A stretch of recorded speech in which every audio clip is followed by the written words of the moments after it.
Hola, iniciamos el segundo vídeo dedicado a la obra de Francisco de Goya y Lucientes, en el que vamos a cambiar eh, las premisas que van a marcar cuáles son las señas de identidad de la obra del genial pintor aragonés. De un autor que viene de realizar obras como La maja desnuda, como La maja vestida, como las pinturas en el Oratorio de la Santa Cueva, los retratos que ha realizado para las principales casas nobiliarias, para la propia familia real. Nos vamos a encontrar un autor que se va a ver fuertemente marcado por dos acontecimientos en su vida. El primero va a ser el desarrollo de un devenir histórico fundamental que va a cambiar la vida del mundo occidental, como es la Revolución Francesa y su influencia en el territorio español, y otro, una cuestión personal, que es el desarrollo paulatino de la sordera, que va a sumir al autor en una profundísima depresión. El devenir de los acontecimientos ligados a la Revolución Francesa de 1789 va a hacer que muchos de los amigos ilustrados del propio pintor sean perseguidos por la monarquía de Carlos IV, al pensar que iban a perpetrar en España pues la abolición del antiguo régimen, como habían hecho los revolucionarios en Francia. Junto con el desarrollo de su paulatina sordera, van a marcar un antes y un después, no solo en la vida del autor, sino sobre todo en su obra. Y a partir de aquí nos vamos a encontrar pues que Goya va a transitar en torno a dos vertientes que casi pueden considerarse antagónicas. Por un lado, nos vamos a encontrar una serie de pinturas de encargo que tienen un rol amanerado, casi plácido, complaciente, y por otro lado nos vamos a encontrar la realización de una serie de estampas con un contenido verdaderamente rompedor. Estas estampas van a ser el lugar en el que Goya va a desarrollar buena parte de esa imaginación extraordinaria que le configura como un autor tan singular y tan importante dentro de la historia del arte. Vamos a analizar la producción de las distintas series de estampas, las que encontramos aquí en la imagen: los caprichos, los desastres, la tauromaquia, las pinturas negras y los disparates. Y vamos a ver cuáles son las características básicas de cada uno de ellos. La primera serie de estampas que vamos a analizar recibe el nombre de los caprichos. El término capricho va a ser empleado por primera vez por un autor francés llamado Jacques Callot para diseñar una serie de grabados que realiza a comienzos del siglo XVII, pero el término capricho se va a popularizar a partir de la obra de un artista italiano llamado Giovanni Battista Tiepolo,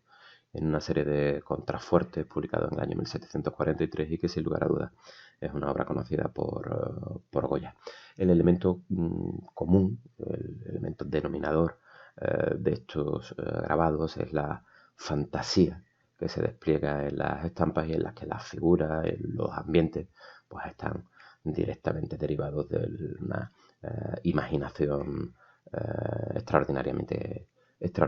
creativa. La idea de Goya va a ser la generación de estos grabados, y va a ser concebido en formato de libro ilustrado, eh, con estos grabados para ser comentados en las tertulias. Una producción que va a controlar personalmente el autor a través de su edición, y que no van a gustar a las autoridades, que van a prohibir su venta a través del Tribunal de la Inquisición, escasamente a las 2 semanas de haberse iniciado su publicación. Esto va a ser censurado a partir de febrero del año 1799. La idea es que los grabados de la serie creada por Goya van a representar, y ahí es donde radica el problema para la persecución por parte del Tribunal de la Inquisición, como digo, van a representar una crítica de la superstición, de la brujería, incluso de la vida de determinados sectores de la Iglesia, así como de la prostitución, la proliferación de matrimonios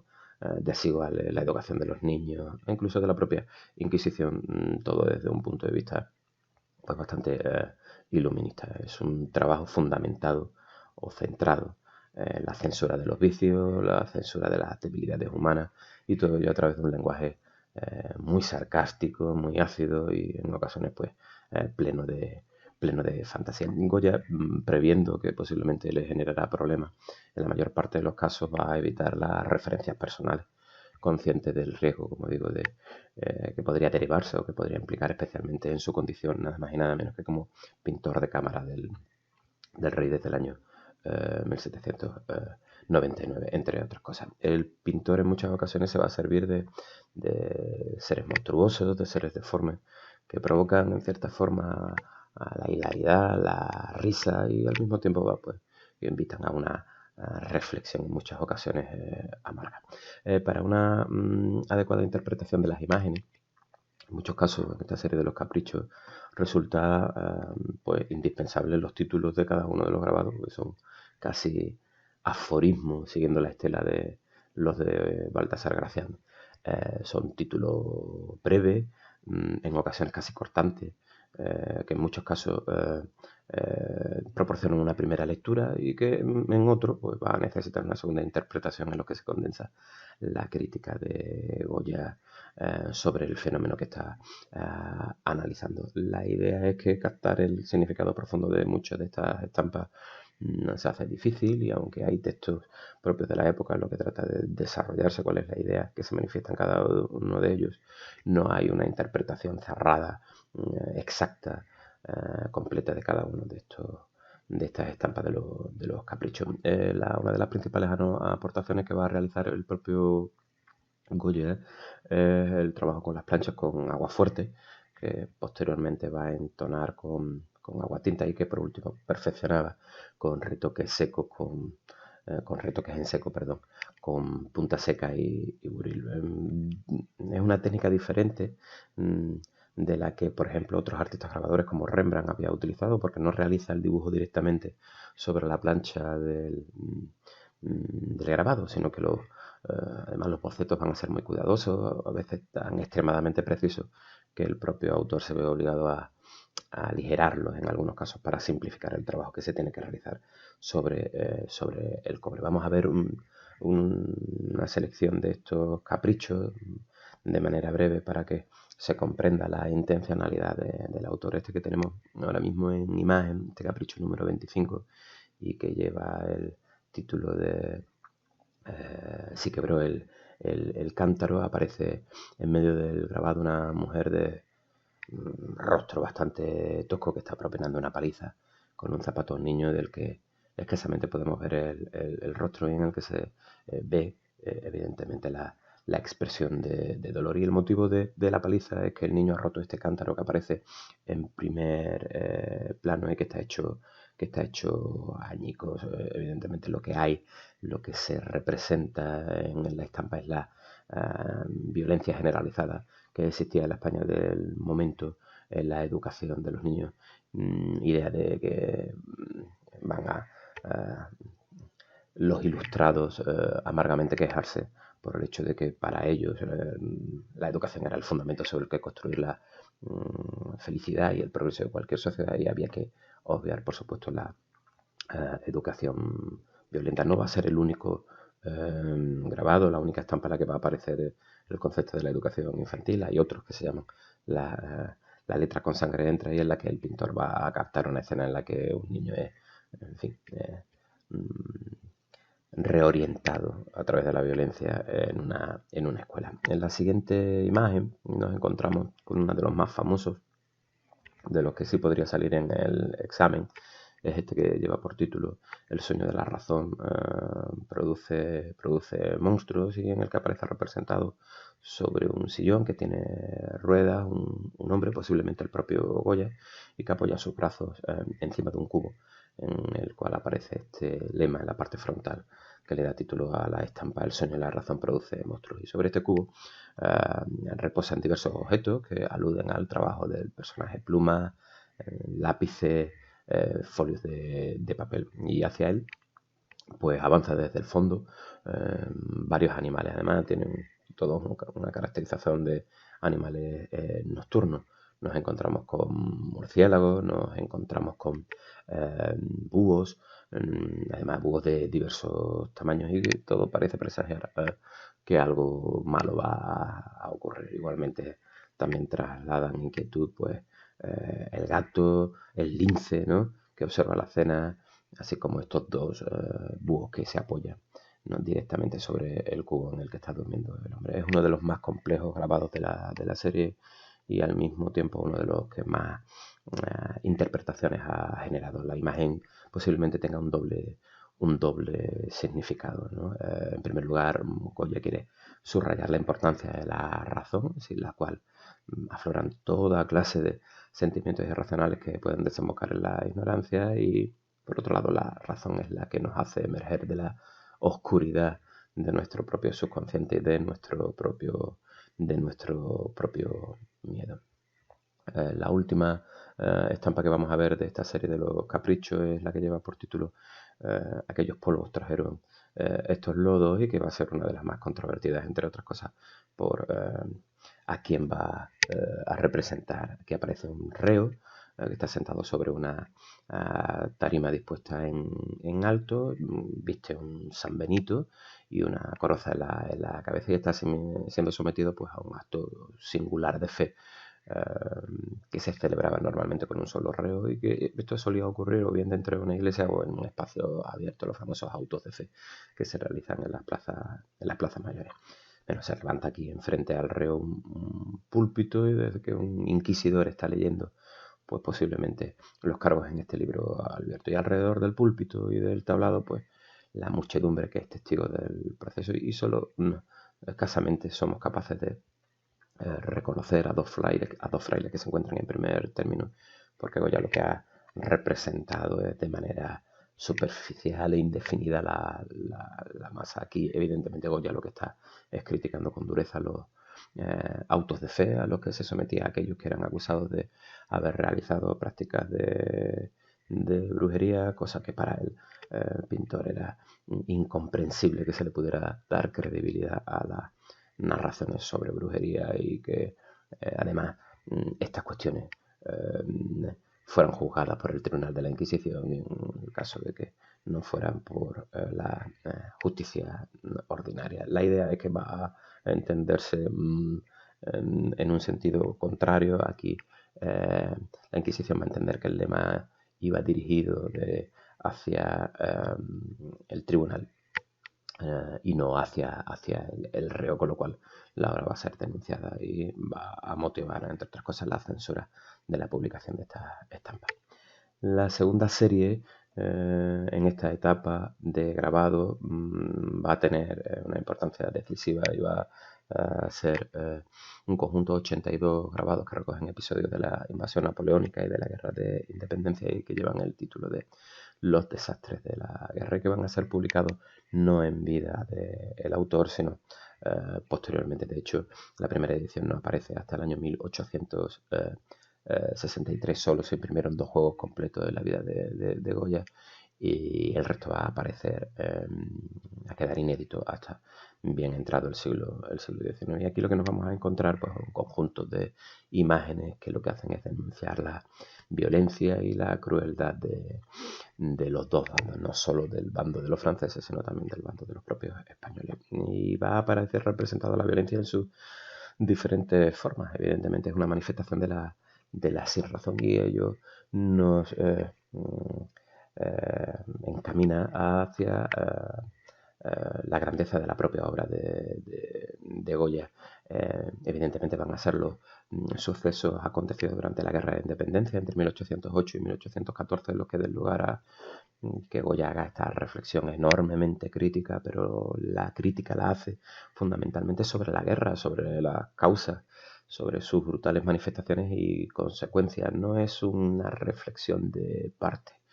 Va además venir a completarse esta serie de estampas de los desastres de la guerra con obras que vamos a estudiar posteriormente, como son la de los sucesos del 2 y el 13 de mayo del año 1808 en Madrid, y que, como digo, pues presentan una visión radicalmente distinta a la de sus contemporáneos, que van a realizarla evidentemente con fines propagandísticos de exaltación patriótica. Aquí Goya va mucho más allá y habla de la grandeza del autor, porque el pintor aragonés aquí lo que va a hacer es mostrar su escepticismo ante las justificaciones de la guerra, y no va a apoyar con su obra los postulados ideológicos de ninguno de los bandos contendientes, sino que lo que va a mostrar es el rostro más oscuro, el rostro más despreciable, el rostro más abyecto de la guerra, el de los muertos, el de los asesinos, el de los indefensos, el de los generadores de violencia, de los que padecen, de los que disfrutan aparentemente con el padecimiento ajeno. Como digo, un conjunto de 82 grabados que recogen los episodios de la invasión napoleónica y de la guerra de independencia, y en el que el elemento común es ese carácter de denuncia de violencia y de la crueldad de ambos bandos. En este primero que nos encontramos y que lleva por título Y son fieras, vemos una muestra de lo que estamos comentando. En primer término, una mujer sujeta bajo su brazo a un niño y está alanceando con una lanza a un soldado que está desplomándose junto a ella. Un poquito más atrás lo encontramos con una figura femenina recostada en el suelo y que está aferrándose a un puñal. En segundo plano también nos vemos varios personajes que se enzarzan en una lucha feroz. A un lado el soldado francés de perfil está apuntando, la mujer que clava una espada a un soldado galo y que sostienen otra en su mano, una gran piedra que está a punto de lanzar. Aquí, en esta composición tan compleja, Goya lo que ha empleado son líneas diagonales para producir básicamente una sensación de inestabilidad, una sensación de movimiento, y aunque es complejo discernir contra quién se enfrentan los distintos personajes que están sobre todo en el segundo plano, parece como si todos luchasen contra todo, como si formasen una mezcla, un amasijo en el que el elemento común, el elemento detonante es la violencia desatada, más allá del caos evidente que aparece en la imagen. Goya lo que pretende, por supuesto, es que no perdamos de vista el protagonismo de la mujer en la contienda. Va a ser fundamental y que va a manifestar también pues elevadísimas cotas de fiereza, no solo de los ejércitos enfrentados. Además, el hecho de la presencia del niño semidesnudo en brazos de esta mujer en primer plano pues trae también evidentemente al recuerdo, a la memoria, a la matanza de muchísimos inocentes durante la guerra de independencia. En el siguiente grabado, de corte parecido a lo que nos encontramos, la representación de los estragos de un bombardeo en el interior de una casa. Todo queda en estado ruinoso tras la explosión, las vigas del techo se han caído, los muebles están desordenados y los cuerpos se amontonan, parece, ¿no?, derivado del estallido de la deflagración de la bomba. Goya lo que crea es un espacio oscuro, quizá como alusión posible a que el acontecimiento pudiera haber tenido lugar de noche y que habría sorprendido a los que viven en la casa vestidos con camisones. Aquí lo que hace es emplear de manera más insistente el agua fuerte, traza líneas horizontales muy próximas entre sí y lo que hace es reservar áreas blancas para los cadáveres que ha dejado a su lado la explosión. Las posturas, evidentemente las expresiones de los rostros con las bocas abiertas y el caos en el interior de la habitación lo que hacen es contribuir a generar pues un ambiente de desolación. El último grabado que vamos a ver de esta serie de los desastres de la guerra va a ser este que lleva por título Fiero Monstruo, y en el que un animal que no podemos identificar aparece aquí colocado diagonalmente con la boca dispuesta hacia nosotros, hacia el que contempla el grabado, y de ella salen cuerpos humanos desnudos, posiblemente cadáveres. Lo que viene a representar este cadáver del animal es una posible alegoría de la guerra, que es la que ha motivado la muerte, la desolación, y de ella emanan, de ella salen, de ella se proyectan los frutos, los frutos de esa guerra, los cuerpos desnudos, los cuerpos sin vida de las víctimas de la contienda. Este grabado pues desempeña dentro del contexto global de los desastres de la guerra un papel de conclusión. Quizá es el que invita a una reflexión al espectador, pues por un lado lo que está es despertando una cierta repulsa en el que contempla la imagen, en la que se capta pues como metáfora posiblemente el balance de cualquier guerra que no trae nada bueno. los desastres de la guerra, el ambiente general de opresión en el país, la violencia desatada, va a generar en Goya, evidentemente, junto con sus problemas de audición, sus problemas de sordera, pues un estado anímico muy comprometido, muy complejo. Se habla de que va a desarrollar una nueva serie, la de la tauromaquia, cansado de los desastres precisamente de la guerra, y en la que se refugia en un mundo importante, tan vinculado con las señas de identidad del pueblo llano de la época, como va a ser el de la tauromaquia. Y aquí lo que va a pintar, pues, a toreros, a grabar, mejor dicho, a toreros en sus faenas más famosas y las que más gloria le van a dar. Es el que menos, evidentemente, trascendencia o vinculación comprometida con el devenir de los acontecimientos históricos tiene, pero que no deja de tener también, evidentemente, una gran calidad en la obra del pintor asturiano. Aquí las razones que tradicionalmente se han expuesto sobre los motivos que llevaron al pintor a realizar la tauromaquia, como digo, son diversas, pero en fin, siempre el telón de fondo de los acontecimientos históricos del final de la Guerra de Independencia y la restauración de Fernando VII en el trono a partir de marzo de 1814, no podemos perderlo de vista. Se ha planteado la posibilidad de que la tauromaquia naciera de esa crisis personal que hemos comentado, pero también se ha sugerido que la tauromaquia hubiera servido al artista como refugio, ¿no? En cierta medida, sobre esa política represiva que va a llevar a cabo el régimen fernandino y que va a afectar al propio Francisco de Goya a partir de 1815 en ese proceso de depuración que va a tratar de descartar su presunta colaboración con el régimen de José I Bonaparte. Otro de los motivos que se ha planteado como posibles para que Goya desarrollara la tauromaquia era, entre otras cosas, de una salida económica, porque la escasez de encargos oficiales va a asumirle en una situación económica más delicada y evidentemente pues va a necesitar obtener unos recursos y con una temática que no fuera susceptible de ser perseguida o de levantar sospechas entre los censores básicos del recién restaurado Tribunal de la Inquisición. Aquí nos encontramos con algunas de esas imágenes en las que alude a toreros famosos, por ejemplo la desgraciada muerte de Pepeillo en la Plaza de Madrid, el Gazul, el que va a lancear toros, y el famoso Martincho poniendo esas banderillas al quiebro.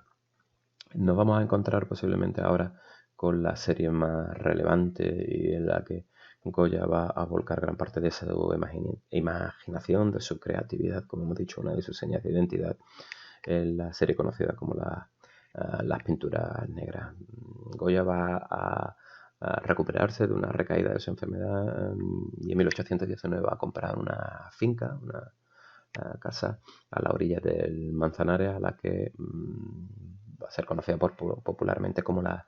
Quinta del Sordo, evidentemente en honor de Goya. Allí, de noche, a la luz de las velas que se colocaba sobre su sombrero, lo que va es a pintar las paredes de dos habitaciones de esta finca del Sordo, en la que va a volcar un mundo de brujas, aquelarres,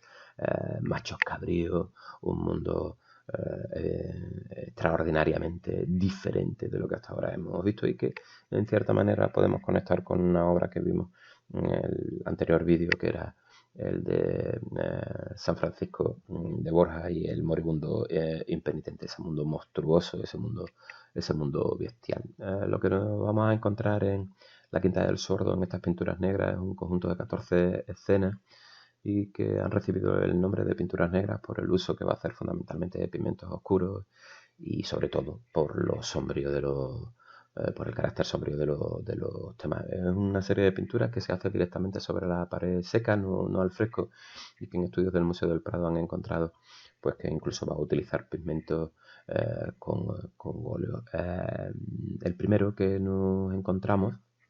es este de aquí, que recibe el título de El duelo a garrotazos, y en el que la escena está compuesta por dos personajes de gran tamaño, casi de porte monumental, bajo esta luz crepuscular en la que están luchando a garrotazos. El hombre de la izquierda, de apariencia más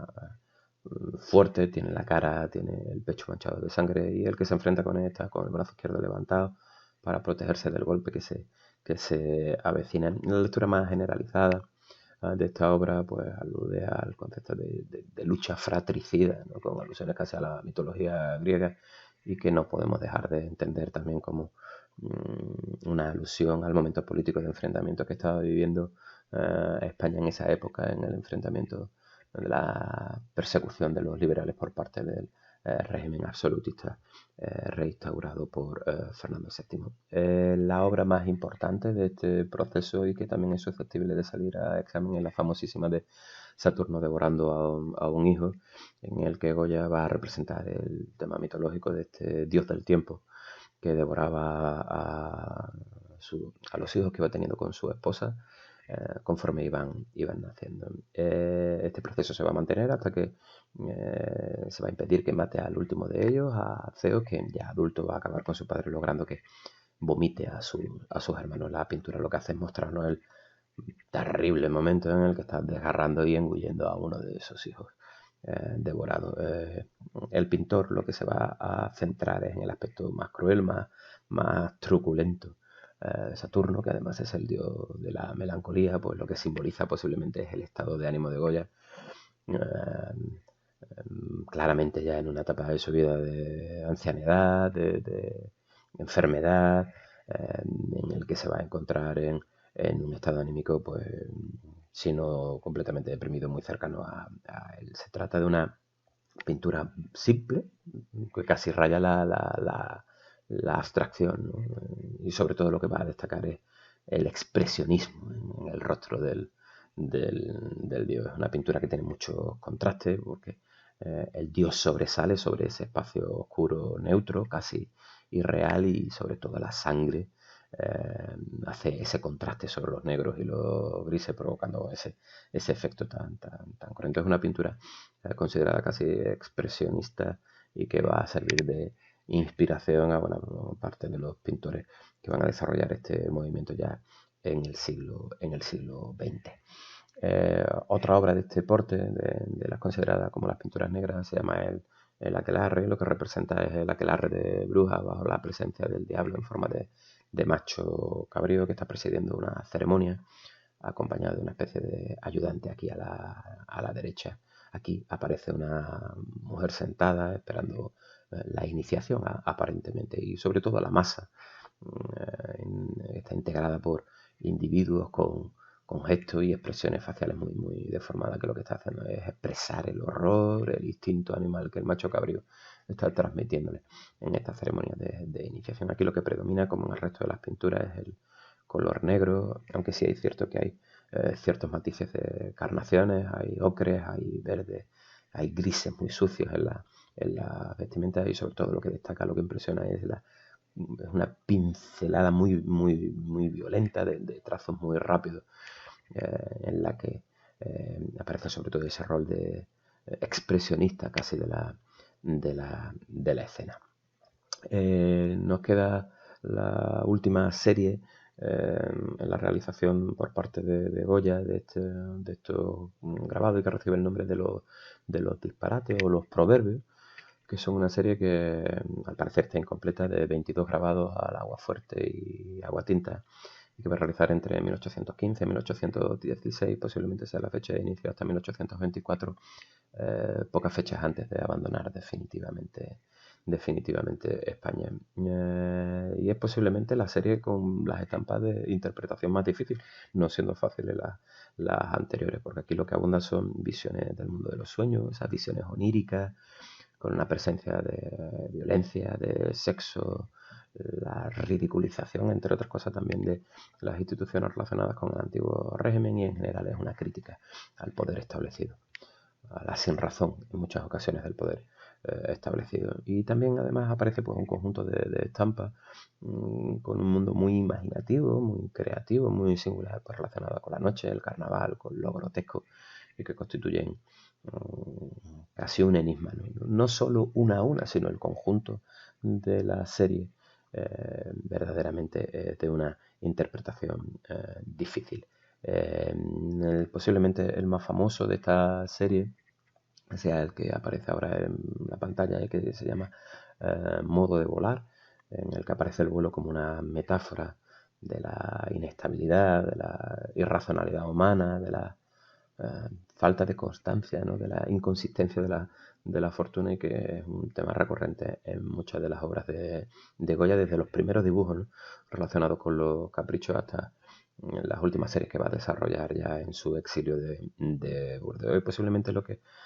signifique la imposibilidad humana de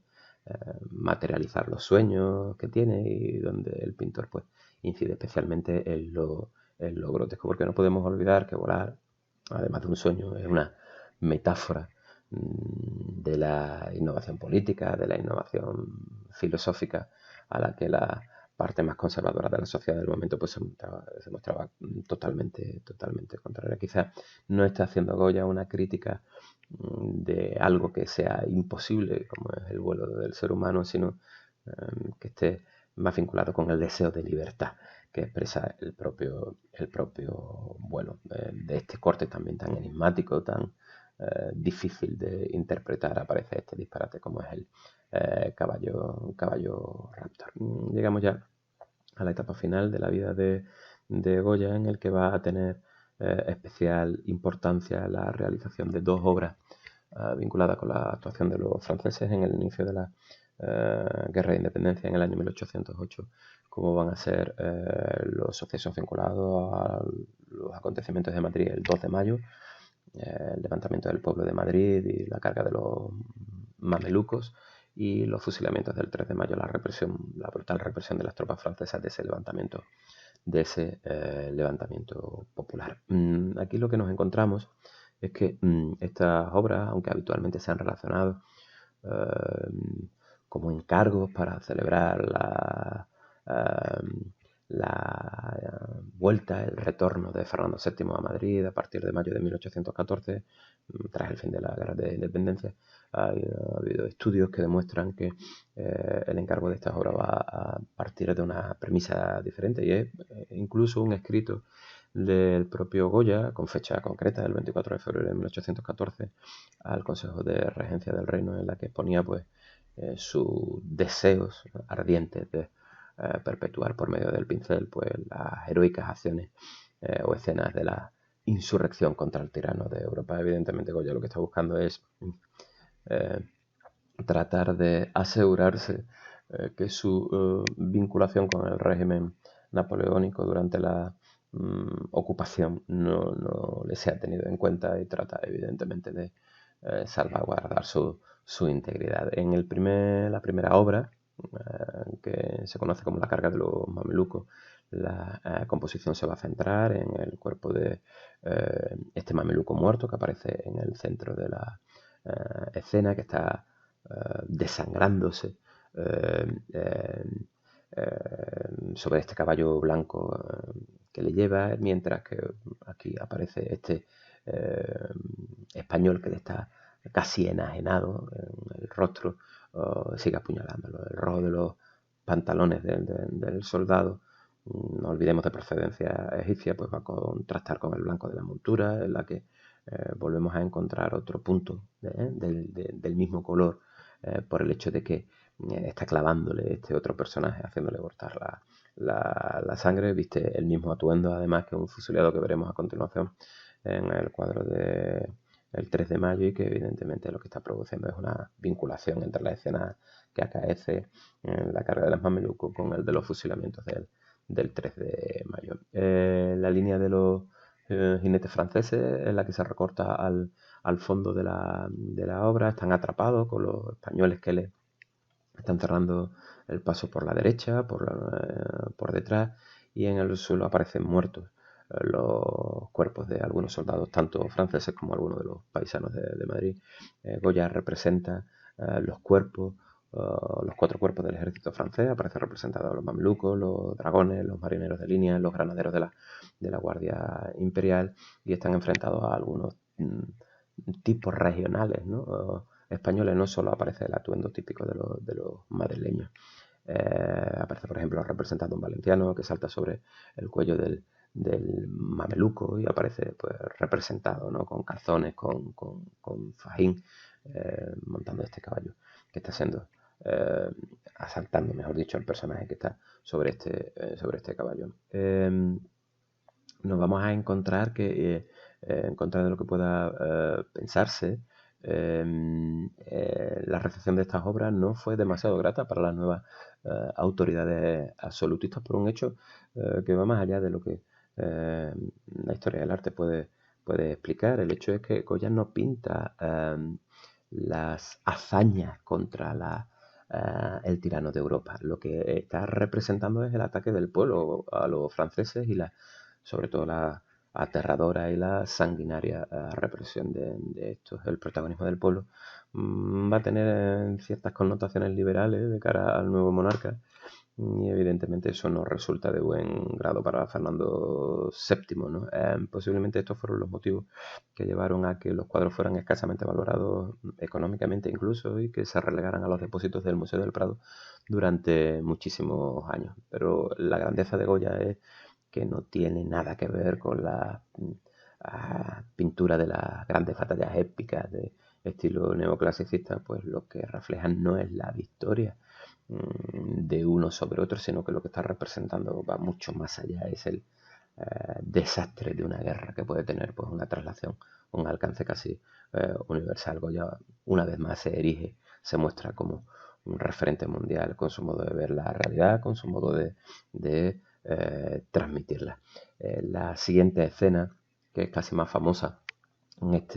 la vinculación con esta explicación que acabo de hacer, es la de los fusilamientos de los sublevados representados en el cuadro anterior, en el que con este evidentemente pareja unos fusilamientos que tuvieron lugar en la noche que sigue inmediatamente al ataque contra los franceses, y que el centro de la composición son los condenados que esperan la inminente muerte. A los pies además aparece representados los cuerpos de los que ya han sido ejecutados, representados en una brutalidad bastante realista. Aquí a la derecha aparecen dispuestos en hilera los marineros de línea, que empuñan incluso sus bayonetas, y son además soldados sin rostro, porque la verdad es que no importa quién mata, no importa quién mata a quién, sino que lo que trata de mostrar Francisco de Goya es la irracionalidad de la violencia. Lo fundamental de la pintura son las distintas actitudes de cada uno de los que van a morir, cómo van a afrontar su destino. El miedo evidentemente está en todo lo presente, pero encontramos desde rabia en el personaje de los puños cerrados hasta angustia en el de la camisa blanca y los brazos abiertos, la desesperación por conseguir la clemencia en el que cruza sus manos, o el arrepentimiento que se lleva las manos a la boca, a la cara, localizado en el grupo que se aproxima tras los fusiles. Y como fondo de este escenario se dibuja la forma de la ciudad sobre un cielo enlutado, ¿no? Y que casi genera un peso sobre la figura. Lo que nos encontramos es un ambiente en el que el autor ha recreado extraordinariamente la sensación de violencia desatada. Incluso se ha hablado mucho, ¿no?, de este farol, ¿no?, como precursor casi del cubismo, por la forma en la que proyecta la luz, y que lo que hace es acentuar la crueldad, iluminando sobre todo la sangre del suelo, ¿no?, que se desprende de los cuerpos ya ejecutados. Aquí no un cuadro que busque la ubicación exacta del lugar en el que se produjeron los fusilamientos, sino que lo que trata de generar es, por encima de todo, la representación de la tragedia a través de los ojos de los que van a morir ante la puesta en marcha de la implacable maquinaria bélica francesa. Ya para acabar nos queda evidentemente no hace falta que lo diga, pero que la carga de los mamelucos y los fusilamientos de la Moncloa son de los dos cuadros principales de la producción de Goya, y que son susceptibles de salir en examen como EMA. Otra de las obras que va a aparecer en la producción final de Goya es la representación de este cuadro, la alegoría de la Villa de Madrid, en la que ya en 1823, tras una nueva invasión francesa, la que pone fin al trienio liberal y inaugura una nueva etapa del reinado de Fernando VII, la conocida como la década absolutista o la década ominosa, y en la que va a ser un cuadro que va a traer también problemas a Goya, porque aparecía inicialmente representado en este luneto el rey José I, y además va a ser el momento en el que la Inquisición va a poner en marcha las pesquisas, el juicio para el estudio de las obras que habían aparecido en el gabinete de Godoy, la de la maja vestida y sobre todo la maja desnuda. Hay el cuadro que no va a salir en el examen como imagen, una evolución, ya que, como he dicho, en ese ovalón, ese luneto aparecía en primer lugar José I. Posteriormente va a borrarse su imagen, va a aparecer la palabra Constitución, va a tener que rehacerse la efigie de José I. Al finalizar la guerra va a incluirse a Fernando VII en el cuadro. En fin, va a tener una serie de sucesos y avatares que van a hacer que el cuadro vaya a ser transformado a lo largo de la historia, y que hasta finalmente en 1873 se van a borrar todos los repintes anteriores y se va a poner en el cuadro un letrero alusivo al 2 de mayo para que al tratarse de un hecho histórico genérico no estuviera sujeto a las opiniones cambiantes de los hombres y no tuviera que modificarse nunca más. El último cuadro que aparece dentro de la producción de Goya y con el que damos por terminada la explicación es este, que se llama La lechera de Burdeos, un cuadro además con atribución dudosa, no se sabe exactamente si fue realizado por el autor ya en el exilio en Burdeos, en el que va a morir. Uno de los últimos pintados, si se acepta su autoría por Goya, en el año ya 1827, a la edad de 81 años, y es un cuadro singularmente distinto de lo que ha venido realizando hasta ese momento. La técnica que utiliza son pinceladas muy pastosas, pinceladas muy largas, en la que crea una atmósfera muy luminosa basada en estos tonos azules, azules verdosos, y también los blancos que contrastan pues con esa calidad, ¿no? Mejor dicho, con esa calidez del rostro de color rosáceo y el cabello castaño que tiene la mujer. Se trata, como digo, de una obra de autoría discutida y que se ha utilizado para situar a Goya en la línea de los precursores como antecedentes del impresionismo. No es una de las imágenes que yo os pondría en el examen. Bueno, para terminar, como conclusión final, sí me gustaría decir alguna palabras sobre la trascendencia, sobre el significado de la obra de Goya. Sin lugar a dudas, Goya